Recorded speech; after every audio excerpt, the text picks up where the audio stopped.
ओम श्री गुरुवे नमः। आज गुरुवार यानी कि बृहस्पतिवार का दिन है और आज जो भी भक्त सच्चे मन से बृहस्पति देवता की पूजा करके व्रत की कथा पढ़ता है अथवा दूसरों को सुनाता है, बृहस्पति देव की कृपा से उनके घर में सदा सुख और समृद्धि के भंडार भरे रहते हैं।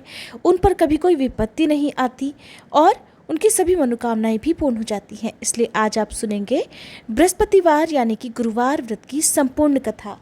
पौराणिक कथा के अनुसार प्राचीन समय की बात है। एक बड़ा प्रतापी और दानी राजा था। वह प्रत्येक गुरुवार को व्रत रखता और पूजा किया करता। ये बात उसकी रानी को अच्छी नहीं लगती। न वह व्रत करती और न ही किसी को एक भी पैसा दान में देती और राजा को भी ऐसा करने से मना किया करती। एक समय की बात है कि राजा शिकार खेलने वन को चले गए। घर पर रानी और दासी अकेली थी। उसी समय गुरु बृहस्पति साधु का रूप धारण कर राजा के दरवाजे पर भिक्षा मांगने गए। साधु ने रानी से भिक्षा मांगी। तब वह कहने लगी, हे साधु महाराज, मैं तो इस दान और पुण्य से तंग आ गई हूँ। आप कोई ऐसा उपाय बताइए जिससे ये सारा धन नष्ट हो जाए और मैं आराम से रह सकूं।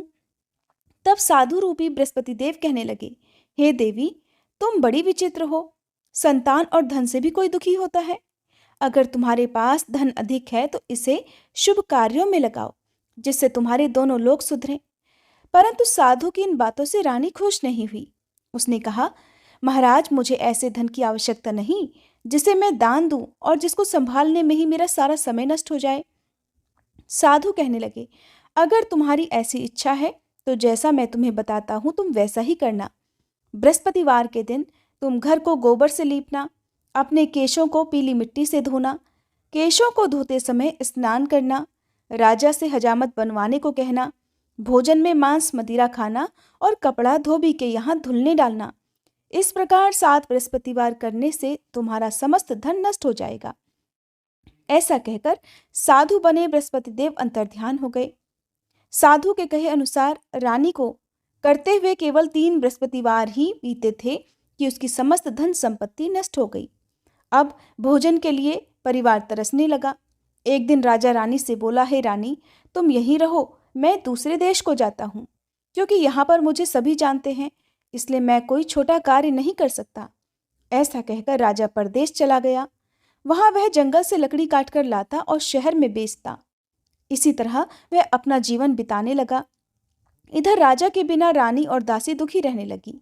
एक समय जब रानी और दासी को 7 दिन बिना भोजन के रहना पड़ा, तब रानी ने अपनी दासी से कहा, हे दासी, पास ही के नगर में मेरी बहन रहती है। वह बड़ी धनवान है। तू उसके पास जा और कुछ लेकर आ, ताकि थोड़ा बहुत गुजर बसर हो जाए। दासी रानी की बहन के पास गई। उस दिन बृहस्पतिवार था। रानी की बहन उस समय बृहस्पतिवार की कथा सुन रही थी। दासी ने रानी की बहन को अपनी रानी का संदेश दिया, लेकिन रानी की बहन ने कोई उत्तर नहीं दिया। जब दासी को रानी की बहन से कोई उत्तर नहीं मिला तो वह बहुत दुखी हुई। उसे क्रोध भी आया। दासी ने वापस आकर रानी को सारी बात बताई। सुनकर रानी ने अपने भाग्य को कोसा। उधर रानी की बहन ने सोचा कि मेरी बहन की दासी आई थी, परंतु मैं उससे नहीं बोली, इससे वह बहुत दुखी हुई होगी। कथा सुनकर और पूजन समाप्त कर वह अपनी बहन के घर गई और कहने लगी, हे बहन, मैं बृहस्पतिवार का व्रत कर रही थी। तुम्हारी दासी गई, परंतु जब तक कथा होती है तब तक ना उठते हैं ना बोलते हैं, इसलिए मैं नहीं बोली। कहो दासी क्यों गई थी? तब रानी कहने लगी, बहन, हमारे घर अनाज नहीं था। ऐसा कहते कहते रानी की आंखें भर आईं। उसने दासियों समेत भूखा रहने की बात भी अपनी बहन को बताई। रानी की बहन बोली, बहन देखो, बृहस्पति देव भगवान सबकी मनोकामनाएं पूर्ण करते हैं। देखो, शायद तुम्हारे घर में अनाज रखा हो। ये सुनकर दासी घर के अंदर गई तो वहां उसे एक घड़ा अनाज का भरा मिल गया। उसे बड़ी हैरानी हुई, क्योंकि उसने तो एक एक बर्तन देख लिया था। उसने बाहर आकर रानी को बताया। दासी रानी से कहने लगी, हे रानी, जब हमको भोजन नहीं मिलता तो हम व्रत ही तो करते हैं, इसलिए क्यों ना इनसे व्रत और कथा की विधि पूछ ली जाए।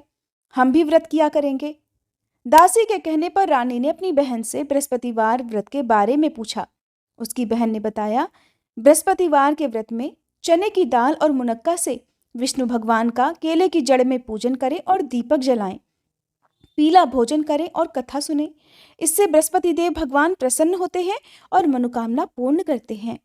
व्रत और पूजन की विधि बताकर रानी की बहन अपने घर लौट आई।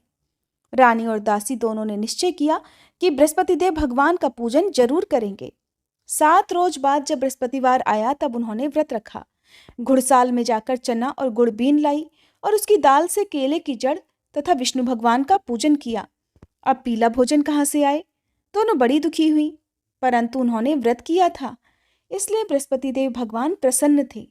एक साधारण व्यक्ति के रूप में वे 2 थालों में सुंदर पीला भोजन लेकर आए और दासी को देकर बोले, हे दासी, ये भोजन तुम्हारे और तुम्हारी रानी के लिए है, इसे तुम दोनों ग्रहण करना। दासी भोजन पाकर बहुत प्रसन्न हुई। उसने रानी को सारी बात बताई। उसके बाद से वे प्रत्येक बृहस्पतिवार को गुरु भगवान का व्रत और पूजन करने लगी। बृहस्पति भगवान की कृपा से उनके पास धन हो गया, परंतु रानी फिर पहले की तरह आलस करने लगी। तब दासी बोली, देखो रानी, तुम पहले भी इसी प्रकार आलस करती थी। तुम्हें धन रखने में कष्ट होता था, इसी कारण सभी धन नष्ट हो गया। अब बृहस्पति देव भगवान की कृपा से धन मिला है तो तुम्हें फिर आलस होता है। बड़ी मुसीबतों के बाद हमने ये धन पाया है, इसलिए हमें अब दान पुण्य करना चाहिए। अब तुम भूखे मनुष्यों को भोजन कराओ, प्याऊ लगवाओ, ब्राह्मणों को दान दो, कुआं तालाब बावड़ी आदि का निर्माण कराओ, मंदिर पाठशाला बनवाकर ज्ञान दान दो, कुंवारी कन्याओं का विवाह करवाओ, अर्थात धन को शुभ कार्यों में खर्च करो, जिससे तुम्हारे कुल का यश बढ़े तथा स्वर्ग प्राप्त हो और पितर प्रसन्न हो।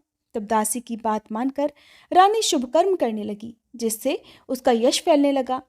एक दिन रानी और दासी आपस में विचार करने लगी कि न जाने राजा किस दशा में होंगे, उनकी कोई खोज खबर भी नहीं है। उन्होंने श्रद्धापूर्वक बृहस्पति भगवान से प्रार्थना की कि राजा जहां कहीं भी हो शीघ्र वापस आ जाएं। उधर राजा परदेश में बहुत दुखी रहने लगा। वह प्रतिदिन जंगल से लकड़ी बीनकर लाता और उसे शहर में बेचकर अपने दुखी जीवन को बड़ी कठिनाई से बिता रहा था। एक दिन दुखी होकर अपनी पुरानी बातों को याद करके वह रोने लगा और उदास हो गया।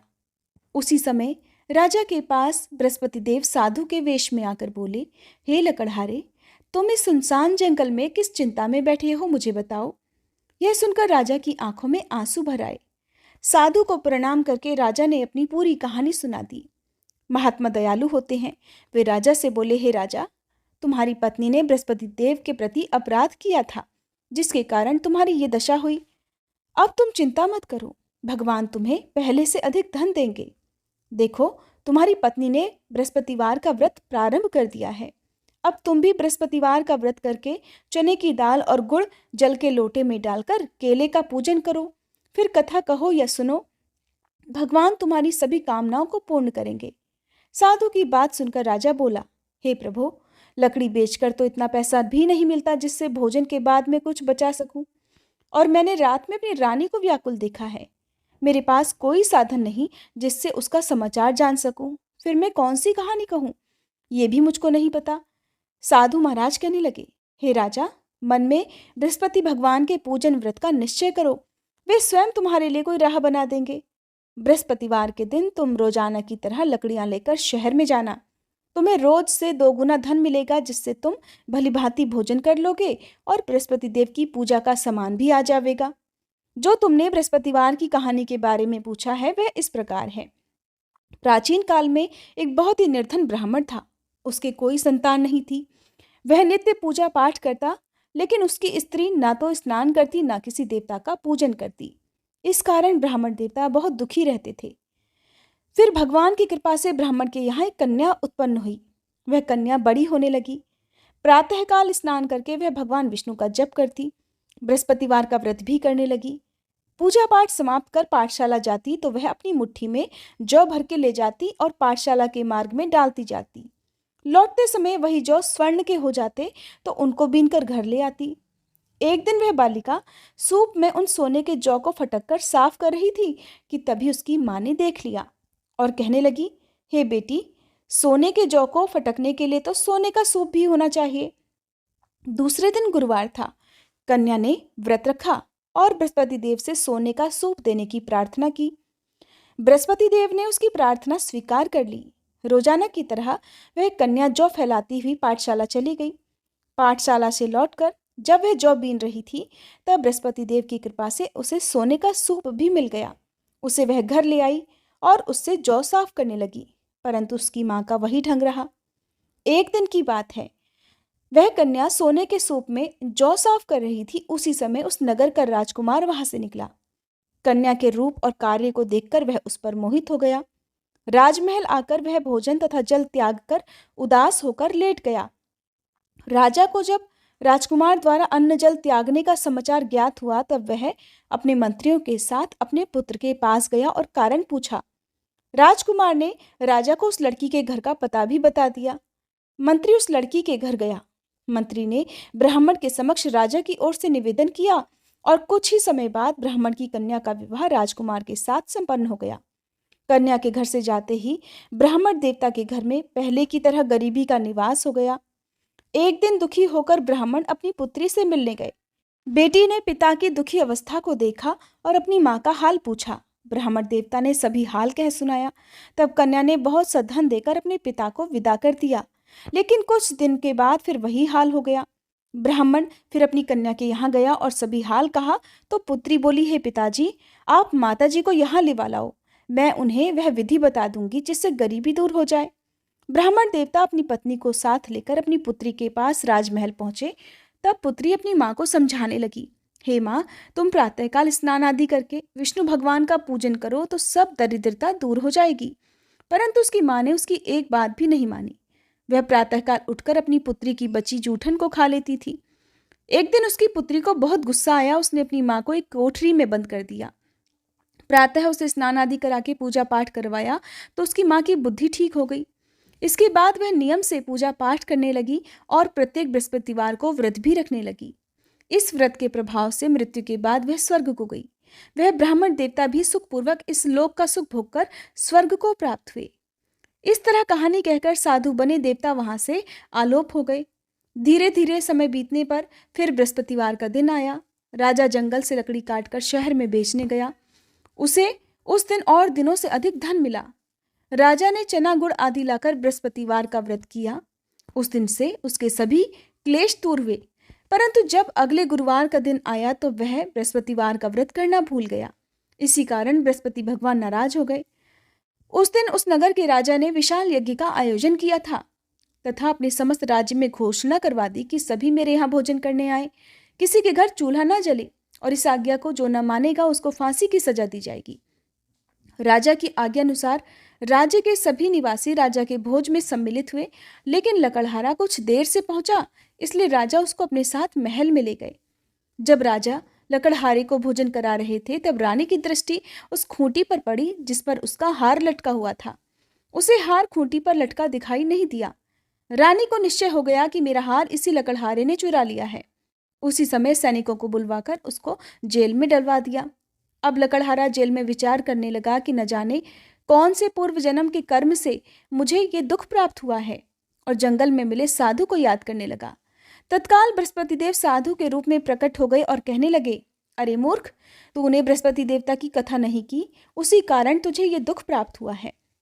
अब चिंता मत कर, बृहस्पतिवार के दिन जेल खाने के दरवाजे पर तुझे 4 पैसे पड़े मिलेंगे। उनसे तू बृहस्पतिवार की पूजा करना तो तेरे सभी कष्ट दूर हो जाएंगे। अगले बृहस्पतिवार उसे जेल के द्वार पर 4 पैसे मिले। राजा ने पूजा का सामान मंगाकर कथा कही और प्रसाद बांटा। उसी रात में बृहस्पति देव ने उस नगर के राजा को स्वप्न में कहा, हे राजा, तूने जिसे जेल में बंद किया है उसे कल छोड़ देना, वह निर्दोष है। राजा प्रातःकाल उठा और खूंटी पर हार टंगा देखकर लकड़हारे को बुलाकर क्षमा मांगी तथा राजा के योग्य सुंदर वस्त्र आभूषण भेंटकर उसे विदा किया। गुरुदेव की आज्ञा के अनुसार राजा अब अपने नगर को चल दिया। राजा जब नगर के निकट पहुंचा तो उसे बड़ा ही आश्चर्य हुआ। नगर में पहले से अधिक बाग, तालाब और कुएं तथा बहुत सी धर्मशालाएं, मंदिर आदि बने हुए थे। राजा ने पूछा, ये किसका बाग और धर्मशाला है? तब नगर के सभी लोग कहने लगे, ये सब रानी और दासी द्वारा बनवाए गए हैं। राजा को आश्चर्य हुआ और गुस्सा भी आया कि उसकी अनुपस्थिति में रानी के पास धन कहाँ से आया होगा। उधर जब रानी ने ये खबर सुनी कि राजा आ रहे हैं तो उसने अपनी दासी से कहा, हे दासी, देख, राजा हमको कितनी बुरी हालत में छोड़ गए थे। वो हमारी ऐसी हालत देखकर लौट न जाएं, इसलिए तू दरवाजे पर खड़ी हो जा। रानी की आज्ञा अनुसार दासी दरवाजे पर खड़ी हो गई और जब राजा आए तो उन्हें अपने साथ महल में लिवा लाई। तब राजा ने क्रोध करके अपनी तलवार निकाली और पूछने लगा, बताओ, ये धन तुम्हें कैसे प्राप्त हुआ? तब रानी ने सारी कथा कह सुनाई। राजा ने निश्चय किया कि मैं रोजाना दिन में 3 बार कहानी कहा करूंगा और रोज ही व्रत किया करूंगा। अब हर समय राजा के दुपट्टे में चने की दाल बंधी रहती तथा दिन में 3 बार कथा कहता। एक रोज राजा ने विचार किया कि चलो अपनी बहन के यहाँ हो आए। इस तरह निश्चय करके वह राजा घोड़े पर सवार होकर अपनी बहन के यहाँ चल दिया। मार्ग में उसने देखा कि कुछ आदमी एक मुर्दे को लिए जा रहे हैं। उन्हें रोककर राजा कहने लगा, अरे भाइयों, मेरी बृहस्पतिवार की कथा सुन लो। वे बोले, लो, हमारा तो आदमी मर गया है, इसको अपनी कथा की पड़ी है। परंतु कुछ आदमी बोले, अच्छा कहो, हम तुम्हारी कथा भी सुनेंगे। राजा ने दाल निकाली और अपनी कथा कहनी शुरू कर दी। जब कथा आधी हुई तो मुर्दा हिलने लगा। जब कथा समाप्त हुई तो राम राम करके वह मनुष्य खड़ा हो गया। राजा आगे बढ़ा। उसे चलते चलते शाम हो गई। आगे मार्ग में उसे एक किसान खेत में हल चलाता मिला। राजा ने उससे भी कथा सुनने का आग्रह किया, लेकिन वह नहीं माना। राजा आगे चल पड़ा। राजा के हटते ही बैल पछाड़ खाकर गिर गए और किसान के पेट में बहुत जोर से दर्द होने लगा। उसी समय किसान की माँ रोटी लेकर आई। उसने जब देखा तो अपने पुत्र से सब हाल पूछा। बेटे ने सभी हाल बता दिया। बुढ़िया दौड़ी दौड़ी उस घुड़सवार के पास पहुंची और उससे बोली, मैं तेरी कथा सुनूंगी, तू अपनी कथा मेरे खेत पर ही चलकर कहना।